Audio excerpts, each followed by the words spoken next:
जय हिंद दोस्त, मैं आपका दोस्त अवाजीत। अंतर्राष्ट्रीय प्लेयर दोस्त, बिहार बीपीएससी में अब बहुत बड़ा खुलासा होते चला जा रहा है और उसके बावजूद भी भर्ती प्रक्रिया को रद्द नहीं किया जा रहा है। इसके बारे में पूरी जानकारी देंगे और भर्ती प्रक्रिया को रद्द होने का मेन उद्देश्य बताएंगे। किस आधार पर भर्ती प्रक्रिया को रद्द किया जा सकता है, वर्तमान आवाज़ कहाँ तक उठाई जा सकती है, इसको लेके बहुत सारी बातों को रखना है। देखिए, जो सीटेट और सेट में 90 अंक जो प्राप्त नहीं किया था उसको भी जब रोजगार दे दिया गया था, अब उनको भी नौकरी से बाहर निकाला जा रहा है। और दूसरा चीज़, जब भर्ती प्रक्रिया का आयोजन किया गया था उस समय इसका कहीं से भी जिक्र नहीं किया गया था। अब यहाँ पे मामला फंसते नज़र आ रहा है कि जो लड़के 90 अंक नहीं प्राप्त किए थे और उनको नौकरी या रोजगार दे दिया गया था, बाद में अब चल के उनको जांच प्रक्रिया करके नए नियम और नए कानून के तहत उनको बाहर किया जा रहा है। यहाँ पे कहीं तो फ़ायदा जो वो शिक्षक जिनका कम नंबर था, या बिहार के वो शिक्षक जिनको कि जगह नहीं मिल पाया था, उनको ये 100% की जगह तो मिल जाएगी। लेकिन अब ये लंबा समय हो गया और ये किसी भी प्रकार का विज्ञापन में दिया हुआ नियम नहीं था, जिसके कारण ये लोग कोर्ट जाएंगे और कोर्ट से 100% ये लोग जीत जाएंगे। जैसे मैं बार बार बता रहा था कि हम लोग जो देखिए जो नियम बताएंगे वो नियम के तहत हर किसी की जीत होनी तय है। ये लोग इस नियम के तहत जीतेंगे, लेकिन भाषा आर्ता को लेकर हम लोग जीत जाएंगे, जिसके बाद इन लोग की नौकरी चली जाएगी। अभी जो लगभग 10 से 15 ऐसे शिक्षक हैं जिनको कि निकाल दिया गया बाहर। अभी वर्तमान में कई ऐसे ज़िले हैं जहाँ पे अभी चेकिंग नहीं हुई है। मेरे दोस्तों ने, मेरे मित्रों ने मेरे को सूचना दिया है कि ये ज़िले हैं जहाँ पे अभी भी अवैधता की चेकिंग नहीं हुई है। अगर वहाँ चेकिंग किया जाए प्रॉपर तरीके से कम 50 से 100 ऐसे शिक्षक निकलेंगे जो कि फर्जीफिकेशन तरीके से भर्ती हैं।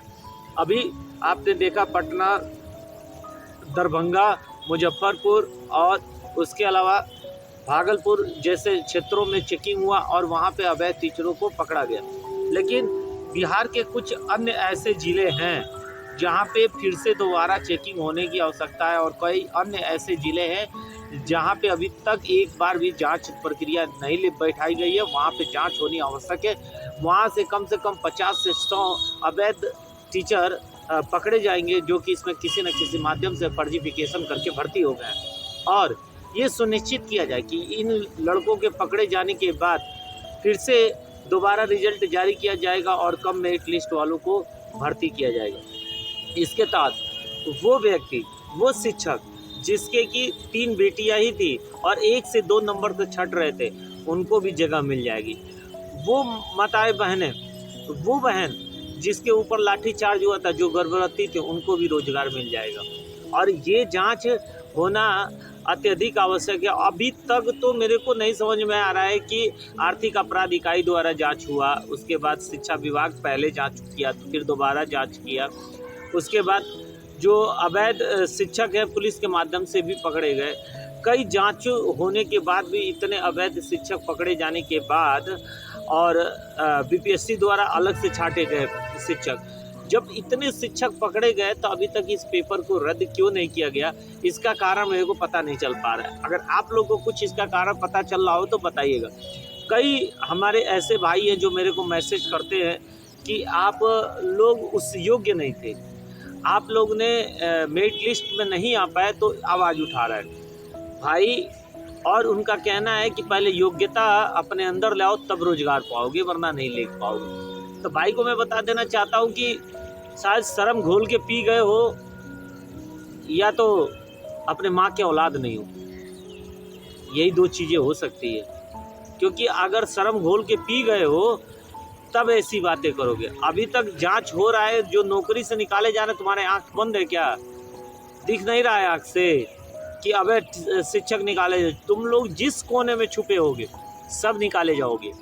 और याद रखना, अभी तो मेन जांच इसमें बाकी है, वो भी जब सरकार जैसे ही बनेगी वैसे इसकी मांग हम लोग उठाएंगे बड़े स्तर पे।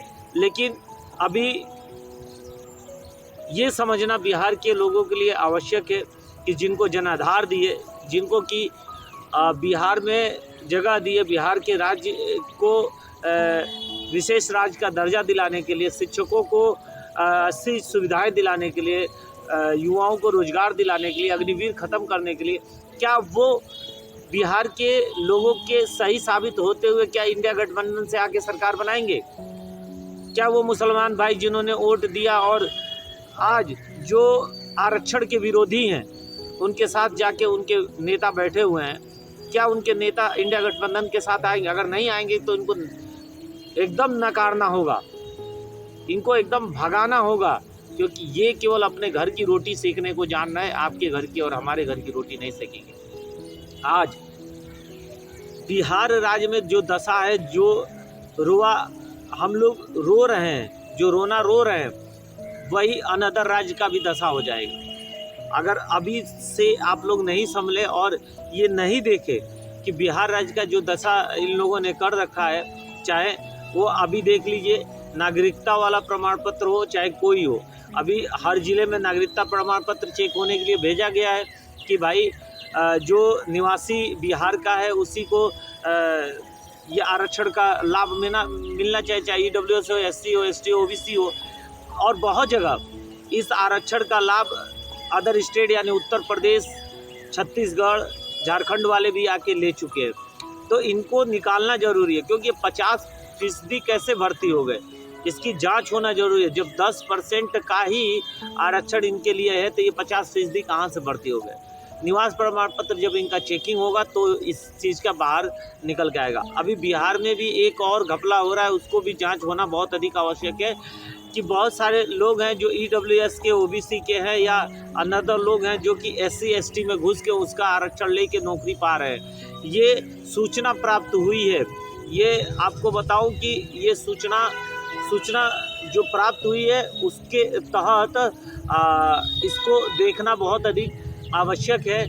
और मैं इसको जो शुरुआती दौर है उससे तो मैं खारिज करता हूं कि नहीं, ऐसा नहीं हुआ होगा, लेकिन अगर ऐसा हुआ होगा तो इसकी जांच होना चाहिए, क्योंकि सूत्रों के हवाले से पता चला है कि बहुत सारे लोग ऐसे हैं जो EWS OBC के हैं जो SC ST में घुस के आरक्षण को प्राप्त किए हैं, या OBC में EWS घुस के आरक्षण प्राप्त किया है, या EWS के योग्य जो नहीं है वो भी EWS में घुस के आरक्षण को प्राप्त किया है। तो इसकी जांच बाकायदा होने की आवश्यकता है, क्योंकि जिसको आरक्षण का लाभ होना चाहिए वो बाहर हो रहा है और जिसको आरक्षण का लाभ नहीं होना चाहिए वो अंदर हो रहा है, पैसा देके, रुपया देके। तो इसकी जांच होनी चाहिए और वो जिला अधिकारी को सस्पेंड करना चाहिए, उसके ऊपर कार्रवाई करना चाहिए जिसने निवास प्रमाण पत्र बनाया है, और वो किस आधार पे निवास प्रमाण पत्र बनाया उसकी बाकायदा जांच होनी चाहिए, उसकी धरपकड़ होनी चाहिए। क्योंकि बिहार में जो घपलेबाजी हुई, जो धांधली हुई, इन्होंने बनाए हुए अपने रास्तों से धांधलेबाजी कराया है। बिहार में उन युवाओं को, उन बहनों को रोजगार नहीं मिल पाया जो कि सक्षम थी, और उन्होंने हिंदी में भी अपना अच्छा नंबर लाया और उसके बाद अपने विषय में भी अच्छा नंबर लाया, यानी भाषा और विषय दोनों में अच्छा नंबर लाने के बावजूद भी बाहर हो गए। एक भाई ने मेरे को मैसेज किया था कि सर आज भी मैं पछताता हूँ कि आखिर मैंने भाषा की तैयारी क्यों किया और भाषा का पेपर क्यों हल किया। सोच रहे हैं कितना बड़ा दर्द है उस शिक्षक को, उस मेरे भाई को, कि आज वो पछताता कि अगर भाषा आर्ता को छोड़ के मैं विषय पर पेपर दिया होता तो आज मैं सक्सेस होता, और कहीं वो बेचारा विषय पे पेपर दिया होता और आप भाषा आर्ता लागू रखे होते तो। भाषा आर्ता हटाने के मेन दोषी जो है उसके ऊपर कार्रवाई किया जाए, क्योंकि ये घूस का मामला है और ये कहीं ना कहीं से घूस लेके इस भाषा आर्ता को शुरू किया। नहीं तो कोई भी ऐसा व्यक्ति नहीं है जो इतना बड़ा आपराधिक कार्य को बढ़ावा देगा। ये व्यक्ति अपराधी है, और चाहे इंग्लैंड के किसी कोने में छूट जाओ, चाहे अमेरिका के किसी भी कोने में छूट जाओ, लेकिन हम लोग बख्शने वाले नहीं हैं, और बहुत जल्द इसका तुम्हें खामियाजा भुगतना पड़ेगा, तुम्हें जेल जाना पड़ेगा, और कितनाऊ छुप के बैठ जाओ तुम्हें जेल भेजवा के रहेंगे हम लोग, याद रखना। दोस्तों अधिक से अधिक वीडियो शेयर करिए, चाहे ये ऐसे अपराधी कहीं भी छुपे हों ताकि उनको निकाला जा सके।